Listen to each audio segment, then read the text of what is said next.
It's working.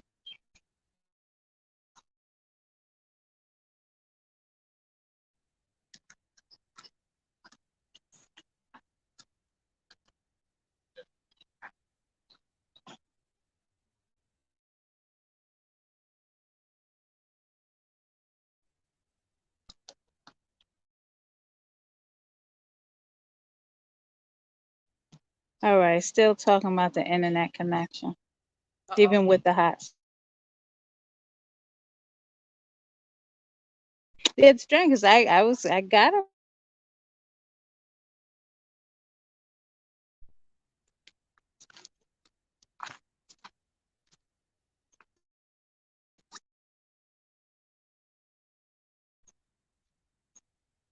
streaming takes a lot of power.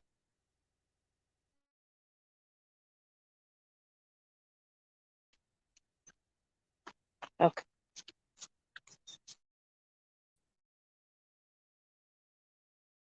Let's see. Okay, the bars are going up right here. Okay. Hey, we are live. Thank you for tuning in to Naijha Speaks. I'm Naijha Wright-Brown, your host. And let me help you. I'm helping you find your vegan soul through probably wondering where I'm at, but I told you where I'm at. I'm at Afrithrive, and I'm here to talk with the founder, Dr. Truphena. She's here. Dr. Truphena, how are you? I'm good, Naijha. How are you? Good.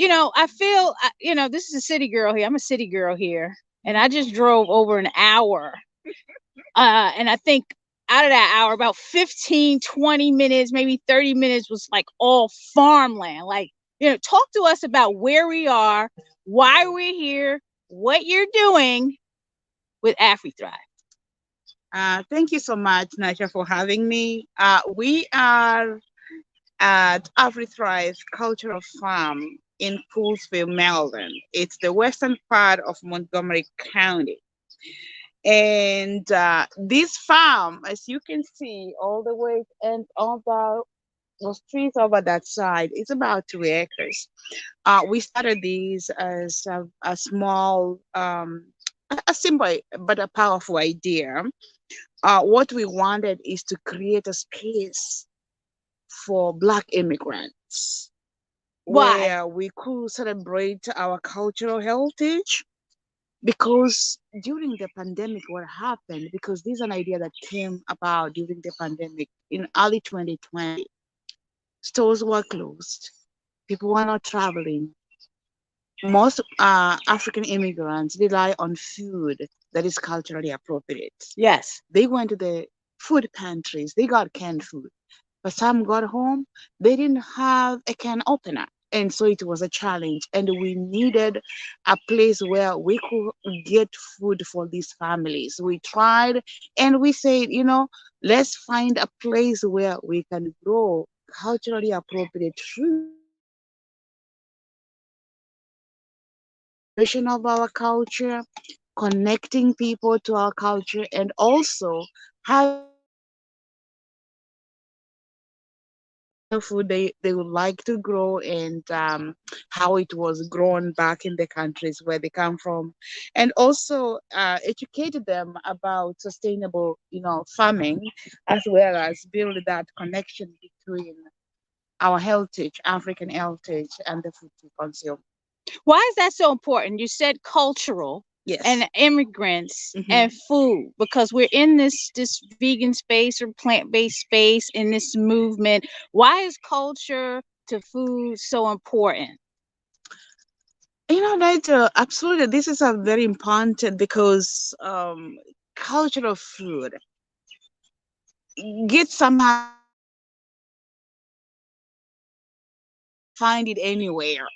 It allows you to define yourself, you as a person. Because this is the food you're used to, this is the food your ancestors consumed, and so it's that spatial connection you get when you consume such kind of food. And it's as you see, it's vegan food, that we give, because we only deal with fresh produce that is vegan. You take the food and cook it to your I just harvested very, very healthy pumpkin leaves. Ooh.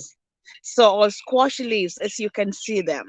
And this is a very delicious delicacy for most Black immigrants. And you can cook them and consume them the way you want. We also have tomatoes. These are Roma tomatoes.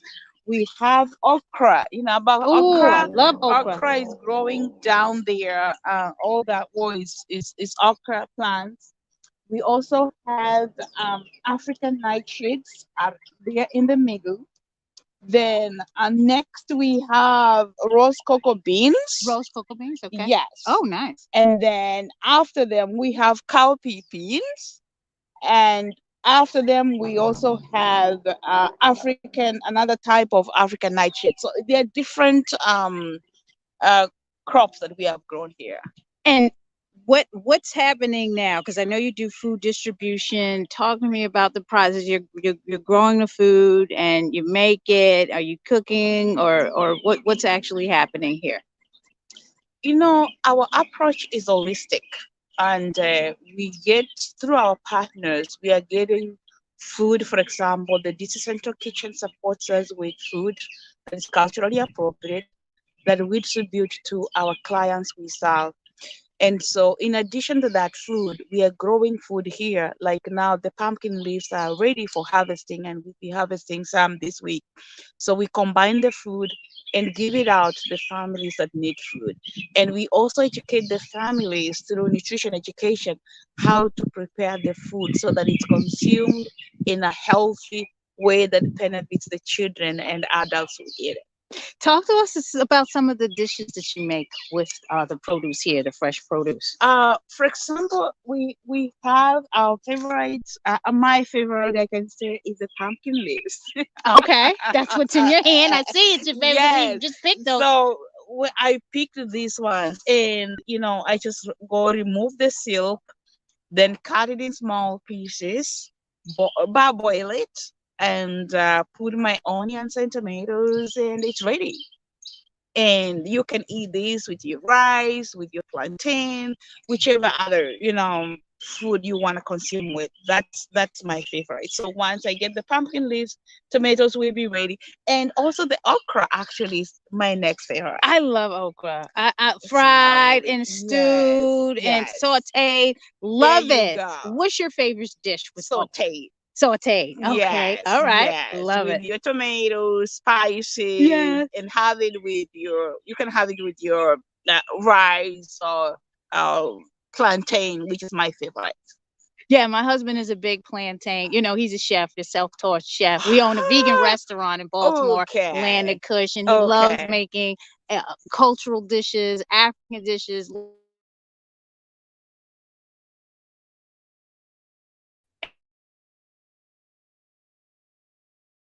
Taste the pumpkin.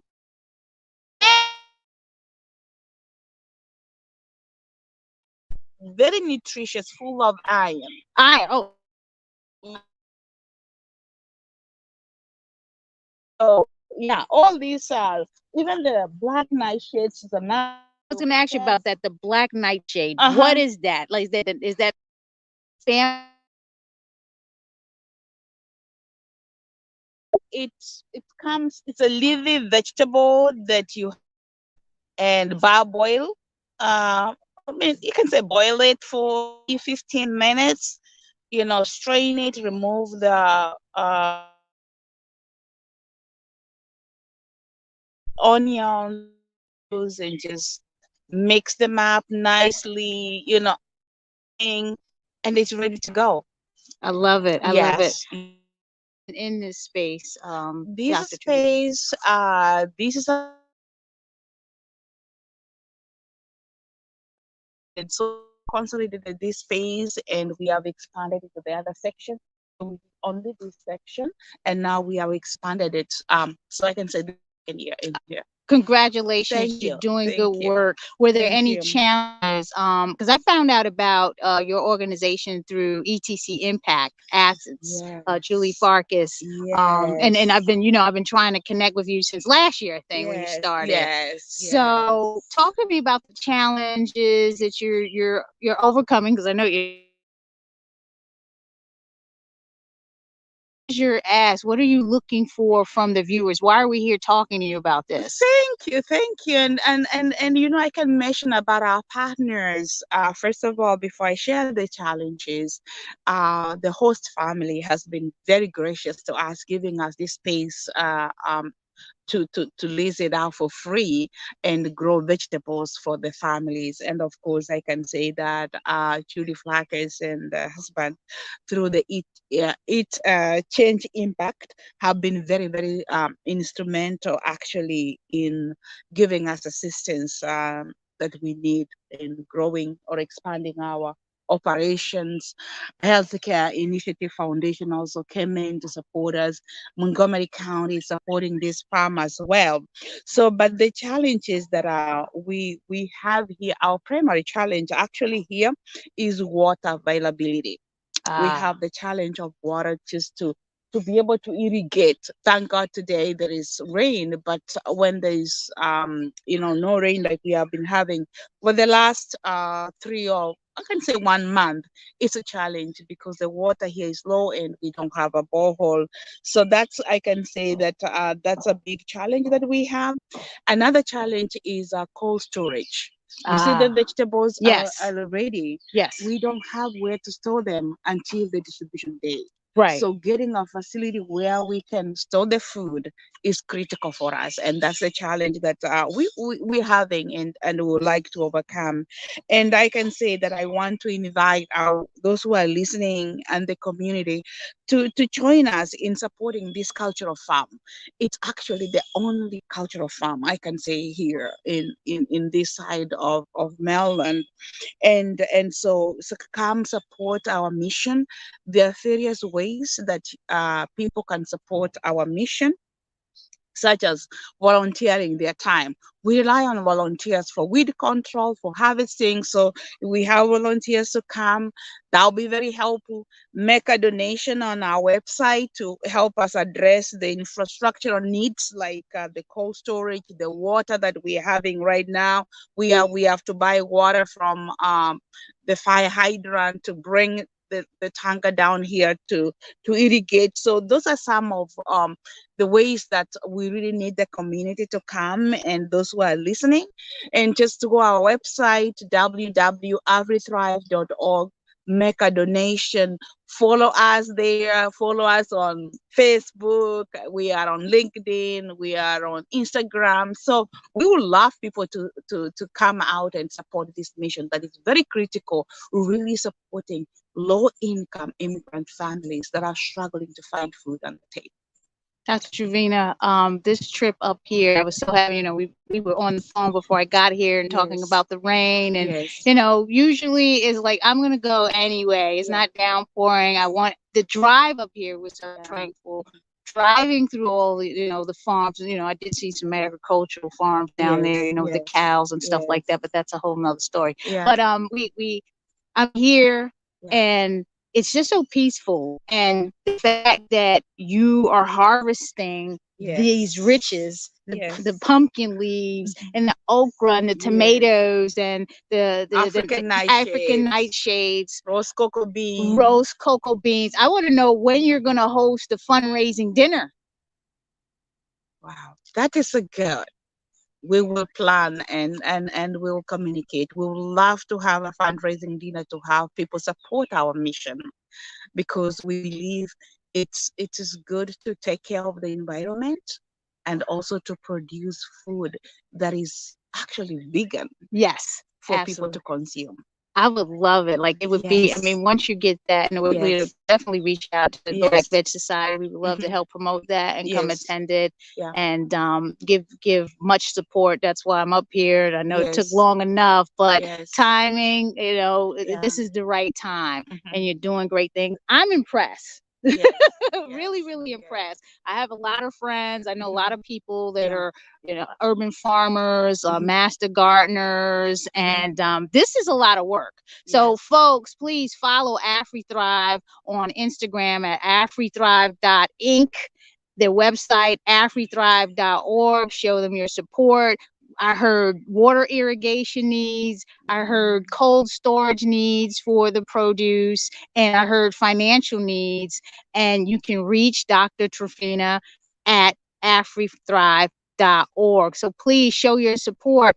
And yeah, when we talk about that fundraising dinner, I want to know all about it because I'm bringing the family up. I'm going to bring the whole Thank you team. so much. We just had one in last month in May 20th in Rockville, and we are planning to have another one. Of course, we will communicate the date, let the people come out, let's dance, let's support, and we have African music, people dancing and all that. And so let's come out, support this mission. And I'm grateful because I'm not doing this alone. We have a great team of staff. My husband works with me, he's my partner in this, Professor Charles Choti.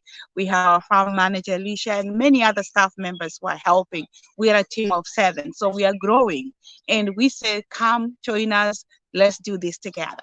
Yes, together, together we strive, and it's more Yes, power in numbers. yes, I'm gonna and go look at the front of this banner here, yes, so I walk out. yes. Anything else you want to add before we sign off? So I just thank you so much for coming down here to just look at the farm where we are. Sometimes we talk about these, and unless you get to see, we are planning to even bring our supporters actually to the farm next month to be able to see the support they give to every tribe where we are. So that will be another exciting moment, kind of coming like a picnic to the farm. Oh, I And love it. have it. Yes, have people just come and see the kind of produce we have in the farm, and the work that we are doing. So we are so grateful. We have really a committed team of partners who are with us in this work, and we are so grateful because the challenges we realized during the pandemic, social determinants of health, Yes. access to food is a problem. We are in Baltimore County. We are in Baltimore City because this food gets people all the place. We are in DC, we are in Prince George's County, we are in Montgomery County. We are impacting so many families. And so we are calling everybody, come join us, come join AfriThrive. Let's do this. And we can get it done. Well, you let us know at Black Veg Society how else we can help and support you. This is the platform. Yes. Folks, Naijha Speaks is a platform that is funded by Black Veg Society. We are helping people to meet them where they are on their holistic health, vegan, and plant-based journey. Please subscribe to this channel, like, share, comment, let people know what's going on, because if not us, then who? Exactly. Thank you again, Dr. Truphena. We appreciate you, and we're going to have you back on. All right. Thank you. All right, I everyone. appreciate it. Bye bye. I just want to get this sign out here, and then we're going to end it. I just want to end on this note, folks. So again, afrithrive.org, the cultural farm. Here's all the information. Look at that. It's just so nice out here.